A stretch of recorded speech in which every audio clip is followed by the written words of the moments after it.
Back with school out for the summer, children's daily routines, they had been different, and unfortunately with change often comes opportunity for sexual predators. Now, during summer months in particular, parents and caregivers, they should always be on the lookout for signs of sexual assault. Now, here to explain what we should be looking out for is Joni Griffin from Solace Sexual Assault Services. Joni, it's great to have you with us. Great to be here. Thank you. Absolutely. And again, it's a tough subject that we are going to be broaching this morning, but again, one that needs to be had and one that needs to spark conversation in families, correct? Absolutely. And school's back for most of the state. Solace provides services for northern New Mexico. Okay. And unfortunately, this is a topic we need to talk about because it happens. Yeah. Warning signs right off the bat. What should the families be on the lookout for? So there are physical signs, there's behavioral signs, and then there's emotional signs. So on the physical signs, if a child has a sexually transmitted disease, that can be a red flag.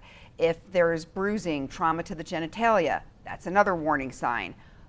Blood on the underwear, blood on sheets, blood on clothing, another warning sign. Behavioral, if all of a sudden a child is talking excessively about sexual things, that can be a warning sign. Keeping secrets, not talking. Maybe you have a talkative child and all of a sudden they're withdrawn. Not wanting to be around certain people can be a sign. Regressive behavior, so maybe a child that is young but has long given up thumb sucking and all of a sudden starts sucking their thumb again, or bedwetting starts to reappear. Avoiding wanting to take a bath, avoiding wanting to take their clothes off.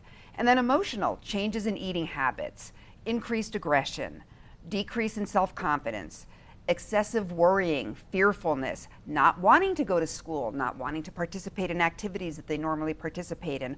All of these things are things that parents need to be on the lookout for. Yeah. And again, some of the telltale warning signs right there. As for the abuser, I mean, is it usually somebody who's known or unknown to the family? Unfortunately, it's usually someone who's known. So it can be a neighbor, a relative, a teacher, a coach, another professional at school. And I think for parents, if a child comes to you and talks about it, you really need to take it seriously. So first thing for a parent to do is to listen. Second thing would be to notify the school. And the third thing would be to reach out to Solace. So one of the things, Solace has a 24-hour hotline. So, if you think something might have happened, if you're confused, if you don't know what to do, please feel free to call us at any time. And there are professionals standing by, ready to answer questions and provide support. Yeah, and again, I would assume an important message from parents to their children is don't be afraid to speak up. Exactly. If a child comes to you, you need to really take it seriously. Yeah. First thing is to believe them. I think too often victims get even further victimized because people think, oh, that couldn't have possibly happened. So you really want to listen with an open mind. Call the school, let them know what the child said, and then call Solace, and we're here to help you 24/7. What are those ways we can get in touch with Solace? So findsolace.org.